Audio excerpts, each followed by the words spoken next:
The White Ship. She was one of the fastest vessels that was ever built. The man who should be king of the English now, the son of King Henry, was on board when she sailed off. And with the prince there were 140 knights and many nobles, all on their way from Normandy to England. They say the ship hit the rocks, and then a fire broke out. Even before the White Ship had departed, the prince and his men had begun to drink and get violent. Monks that were meant to bless the voyage were then forced to disembark. Some say the ship had been cursed. The king's son and many of his family were pulled down into the Black Sea that night.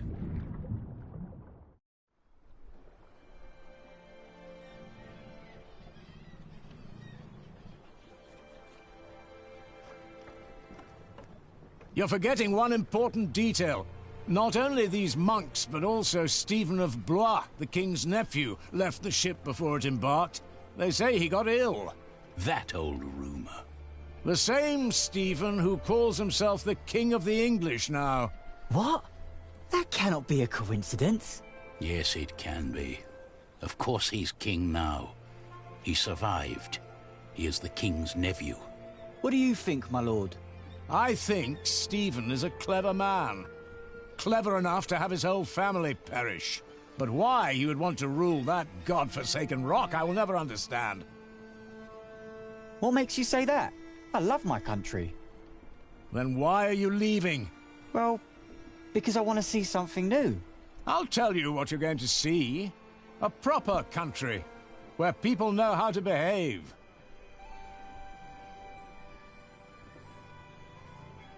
What about you? Why are you leaving?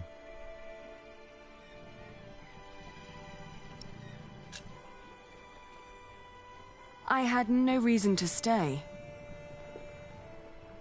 Really? Huh. I guess I should stay out of other people's business. Forgive me. You English do talk a lot, don't you? I just don't know how to feel about leaving my country for the first time. I mean, how should anyone feel?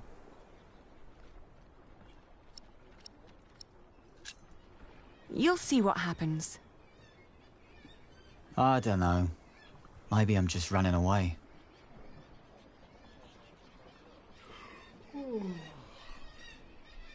You should all get some rest. It will not be long now till we reach Cherbourg. Thank the Lord. I can't wait to be back.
In the late summer of 1142, I had left my home country, England, for good. My old life lay in shambles, as did my former home of Kingsbridge. Having failed both my friends and family, I had set out to find my baby's father, the man I still loved with all my heart, Jack Jackson. And so early one morning in July, I finally arrived on the shores of Normandy. With nothing on me but a pouch of coin and a young, curious face yet unnamed, who was just as unfamiliar to this new world as was I.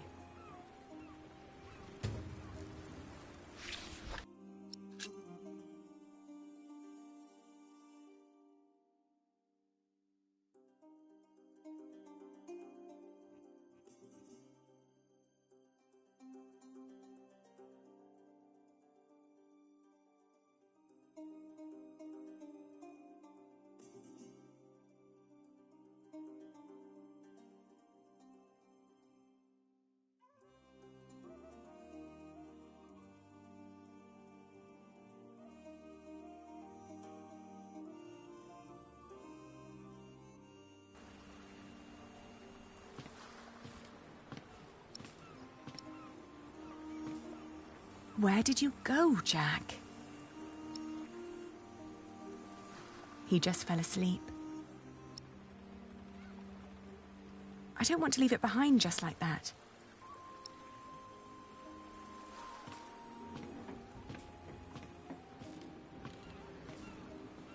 You're still here.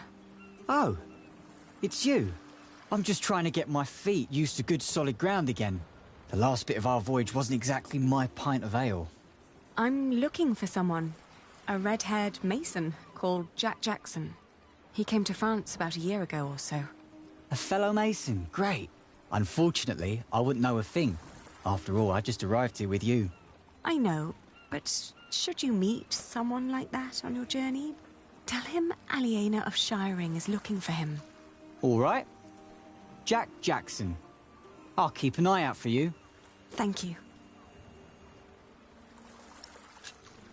That hammer you're carrying, do you happen to be a mason?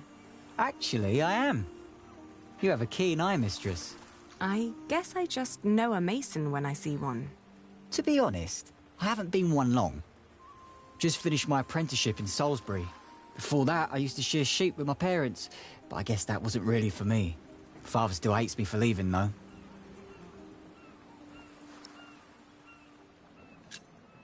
What will you do to find work here as a mason? Don't know.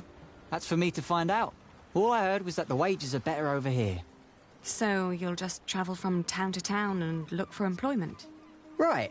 And I'll start in Lassay. A fellow mason told me about the abbey there. He said these Normans build their churches quite differently than we do back home. I need to see that with my own eyes. Maybe learn a thing or two.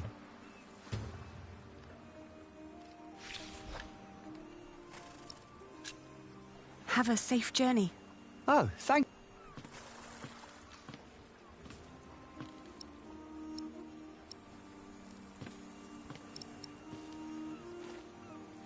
Where did you go?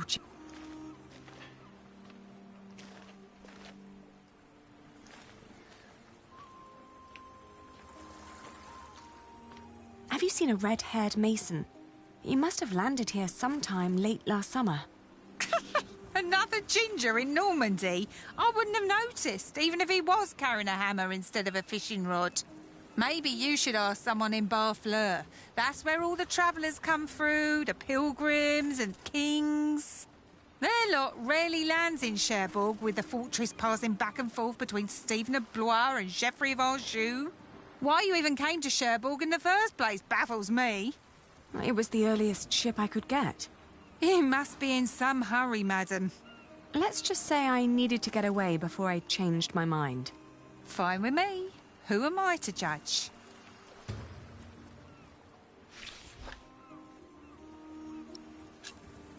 Do you know the road to Lassay? Been there, seen it. But I hope you're not planning to go there on foot. Tell you what, you give me some coins and I'll treat you to me wagon. You can even change your destination once we're on the road, what'd you say? All right. Take me out of town. All right. Where'd you need to be?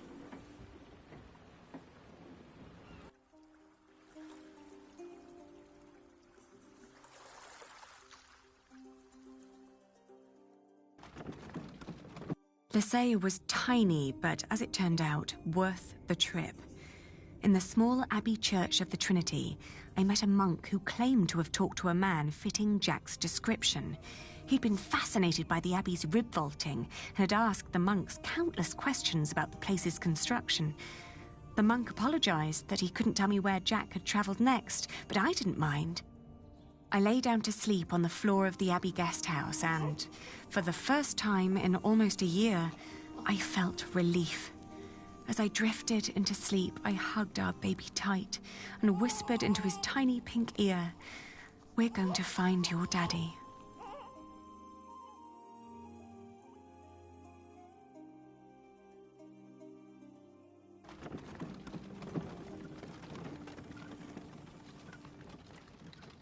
Going to Le Mans reminded me of all the trouble I'd left behind in England. 30 years ago, Le Mans had been conquered by the Plantagenet Geoffrey of Anjou, Maud's husband. And although they'd held it ever since, other noble families kept on pulling at the city, like Maud and Stephen tearing at England. There was no sign of Jack, but I got news of a new kind of cathedral being built in Saint-Denis, just north of Paris. It was possible that Jack had gone there to learn from the craftsmen. That was, if he hadn't travelled further south, looking for work in one of the many churches in Tours, the hometown of Saint-Martin.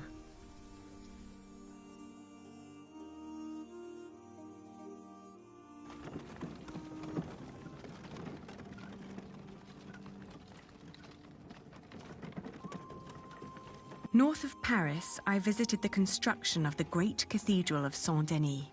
It was far from finished, but already I could feel its magnificence. It was like nothing I'd ever seen before. I assumed if Jack had come near Paris, he would have ended up here. Unfortunately, I was wrong.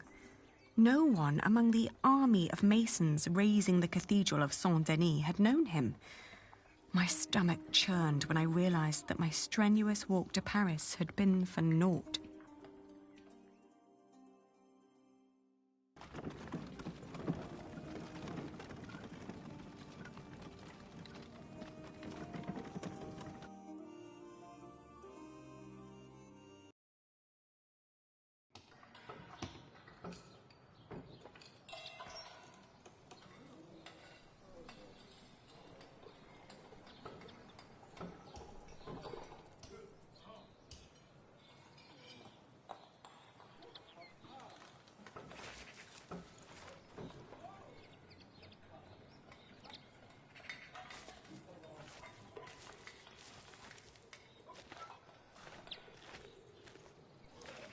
Good day. Are you the master builder? What is it? I'm looking for a mason who may have passed through here. An Englishman with carroty hair. He calls himself Jack Jackson. A redhead? Yes. Did you see him? He might have asked for work here. No, I'm not looking for new masons. We're just doing repairs. Ah, but was he here? No, never seen him. Now, stand back, woman. Something could fall on your baby's head.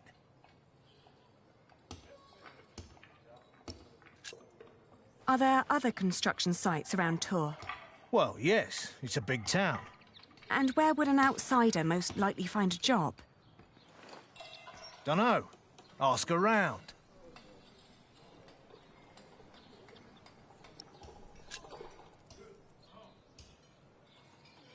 You hesitated when I mentioned a redhead.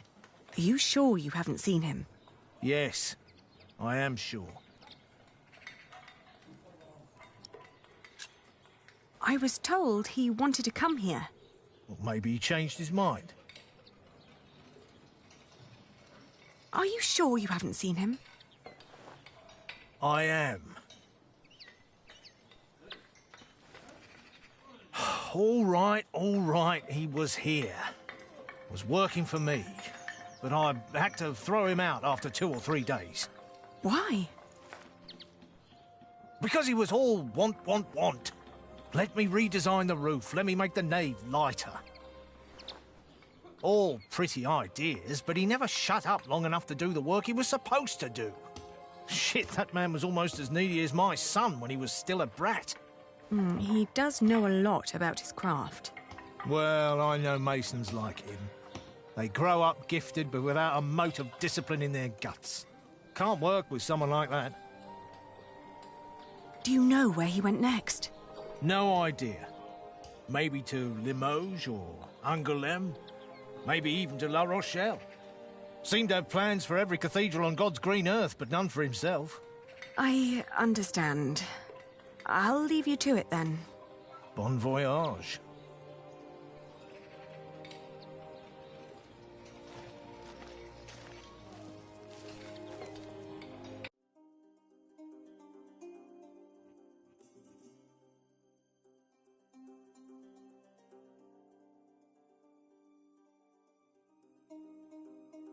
We had just left Tours when I suddenly felt dizzy. I stopped and made rest, trying to catch my breath, then lost my breakfast in a ditch at the side of the road. To my horror, our baby too had grown pale, his breath shallow like that of an old man. I tried not to panic, but the next inn was a long distance away and we couldn't stay on the road where it was wet and cold.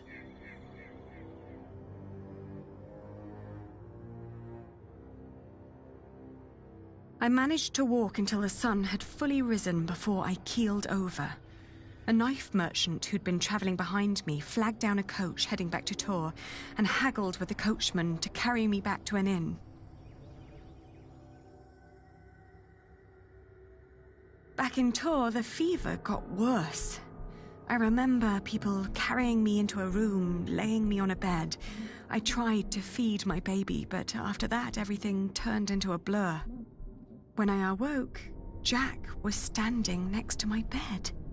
He scolded me for following him. "You know you could go anywhere you want," he whispered. "Why be stupid and follow me?" I tried to answer, but he just opened the window and jumped out, heading toward ancient Greece, or maybe all the way to Arabia.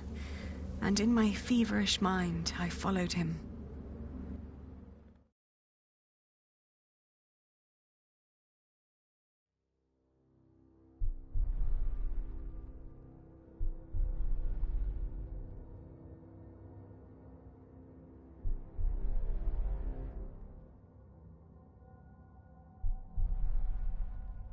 The further I went, the angrier I got.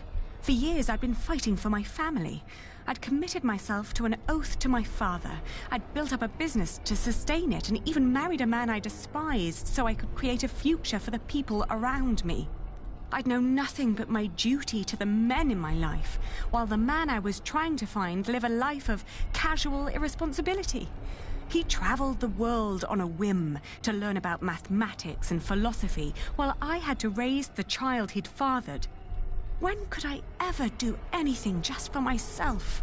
I asked the world as I went on.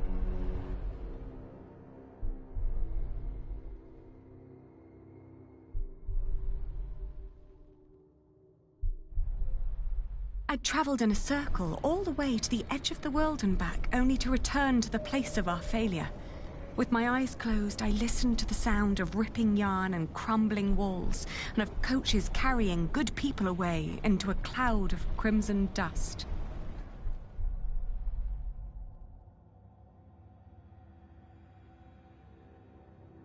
When the last moat had settled, I opened my eyes again and found myself in a dirty little room. An old maid was sitting next to my bed and smiled at me, then handed me my baby. Oh, dear God, he still looked so pale. I tried to feed him, but he refused.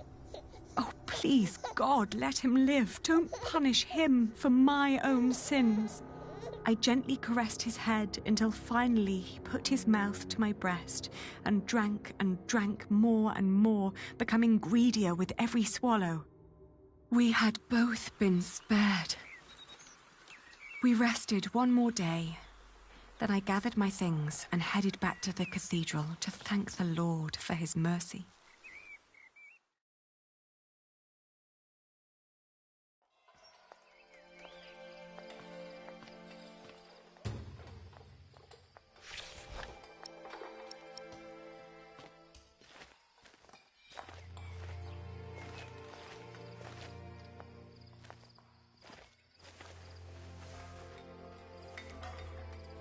I thank you, dear Lord. All right, steady now. I thank you for having spared my child. I thank you for... Don't let go until it's done. But why are you showing mercy on me? I failed everyone I cared about. I failed Jack. I failed my brother.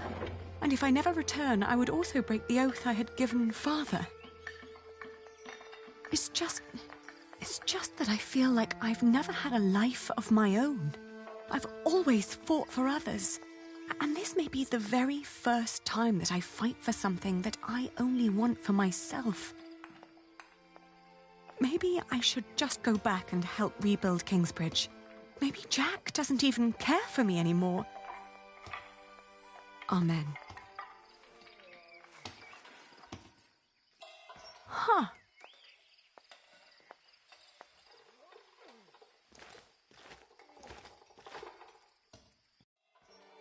I've seen one of those before. It's amazing, isn't it? The man who did that really had it in him.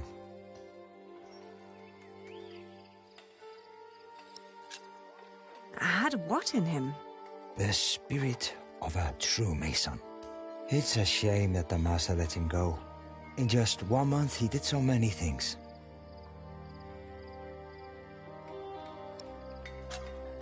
The Master Builder said he'd fired him after just 3 days. Did he? Well, maybe that's how he remembers it. The two didn't really see eye to eye, you know?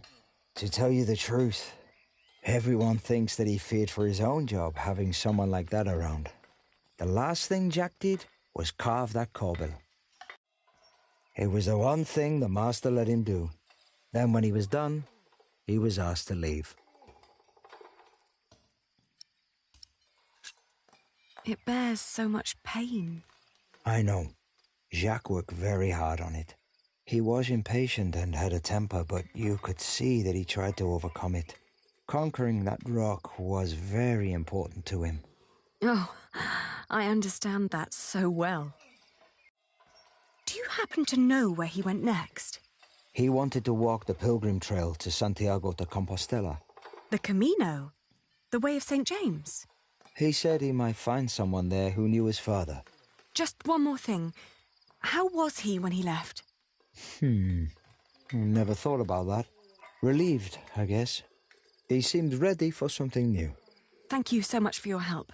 Think nothing of it. And good luck on your travels. May you find what you are looking for.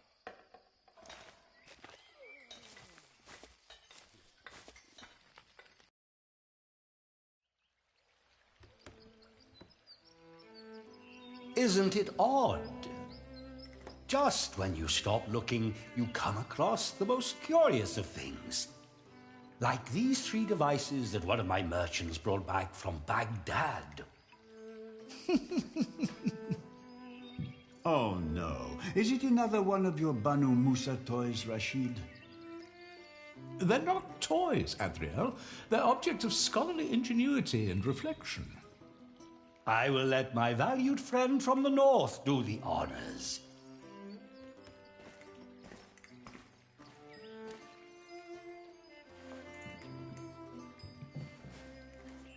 Jack, if you may.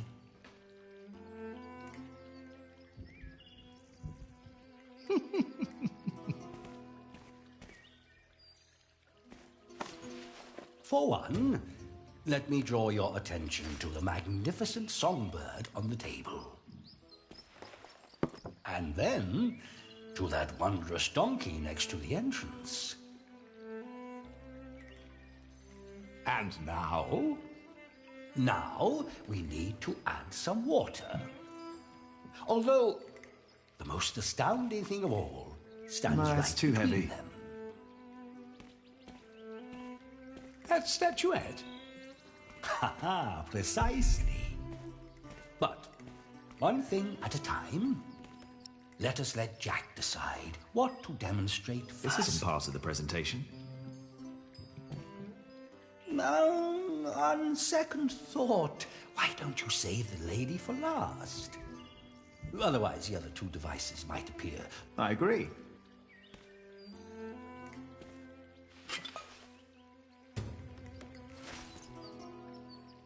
He likes to take his time, doesn't he?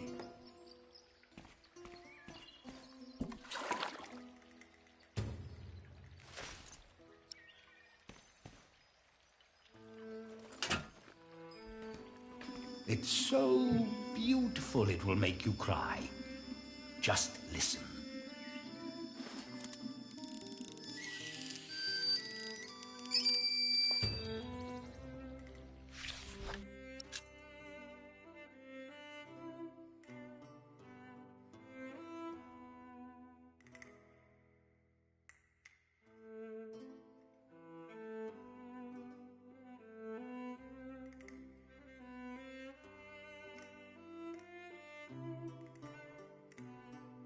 Well, how marvelous! How does it work? Maybe it's a miracle. Right. Go on, Jack. Tell them.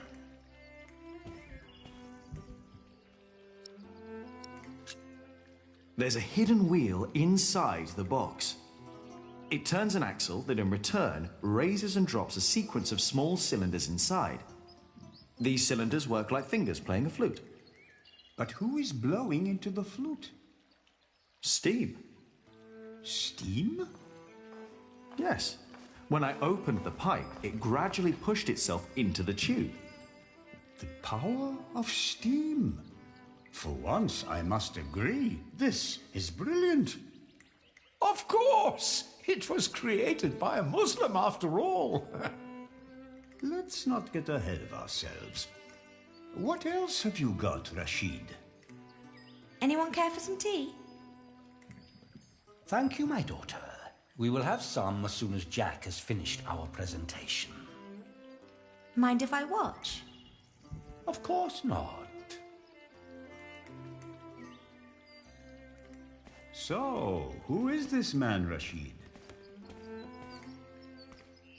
Jack is a friend of the house. A brilliant man, a scholar and a talented artist. Just the other day, he explained Euclid to me. Don't let me distract you, Jack. What is that? A Greek who wrote a book called The Elements of Geometry. What's that invisible liquid he's pouring? Is that the famous transformable blood from your... Adriel, at least my god presented himself in flesh and... No, Oh.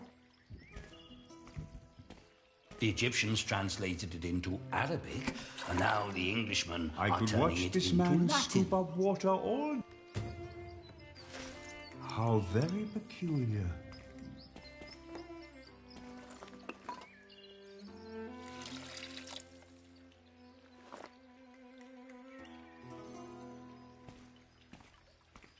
Now, watch the head.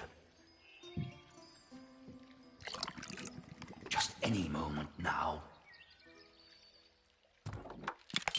There. Did you see? It threw up. Rashid, this is disgusting. Oh, far from it. Would you kindly explain how it works, Jack? You see that bowl floating on top of the water? At the bottom of that bowl is a small hole. Through it, the bowl is slowly filled with liquid. Once it's full, it sinks, pulling a string which makes the ball drop onto a weight. This, in return, pulls the bowl up again, emptying it in the process. Thus resetting the entire mechanism. If you timed it perfectly, you could make it drop a ball at every hour. Turning it into a clock. How clever. For me, it's still nothing more than a puking donkey. Show us more, Rashid.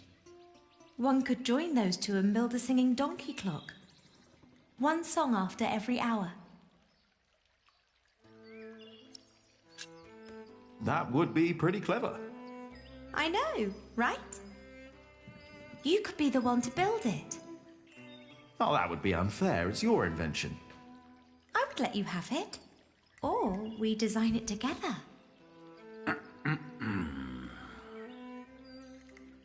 You still haven't shown us that statuette yet.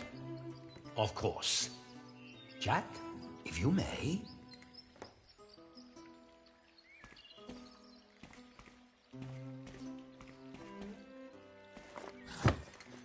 Oh, you will love this.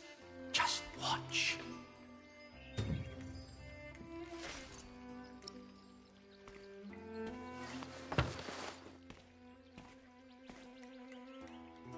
And now?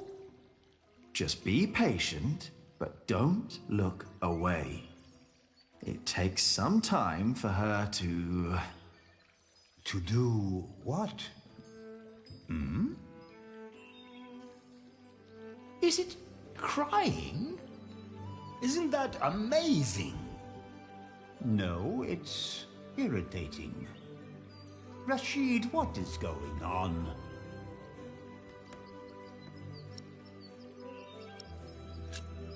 It's a mystery. Rashid, please. We all know that there is no such thing as a man-made miracle. And this piece of wood is very clearly made by man. I very much agree, my friends. But so far, none of us has an explanation.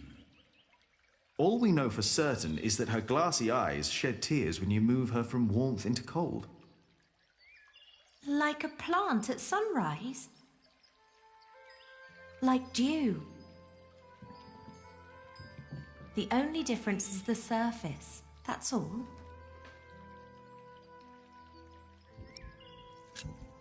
I think you may be onto something. Am I? Of course, I had no intention of disturbing your conversation. But if you can find out why there's dew gathering on a plant, you may understand why that woman is so weepy. So, who wants a cup of tea? I'll have some. Your daughter is quite something, Rashid. A scholar in her own right. I know. I'd rather she wasn't. It would make marrying her off so much easier. Oh, I'm certain that won't stay a problem for long. Maybe the dew originates from invisible water in the air. Water that stays hidden when it's hot.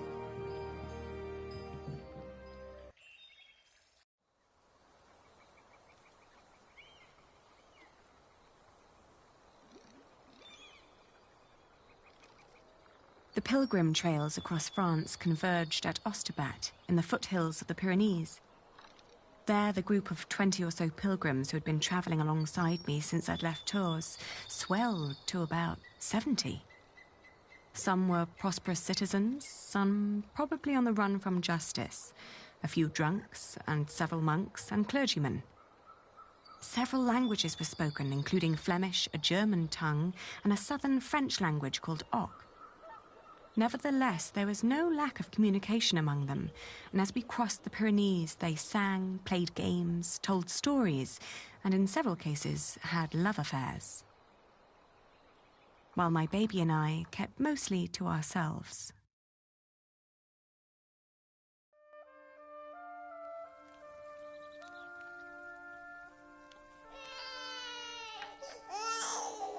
Ganz schön frech, die mit ihrem Kind.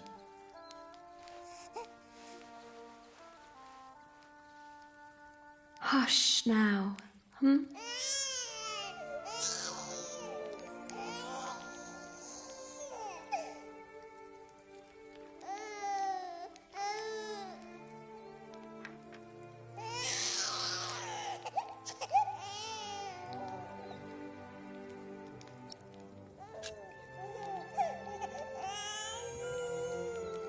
Richtig dreist.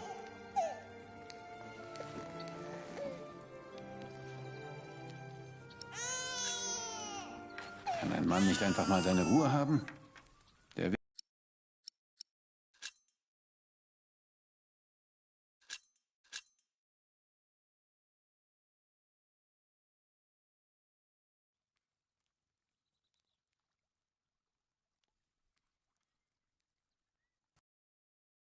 Ein Kind hat ja auch gar nichts verloren. Stimmt doch, oder? Psst, jetzt ist aber gut.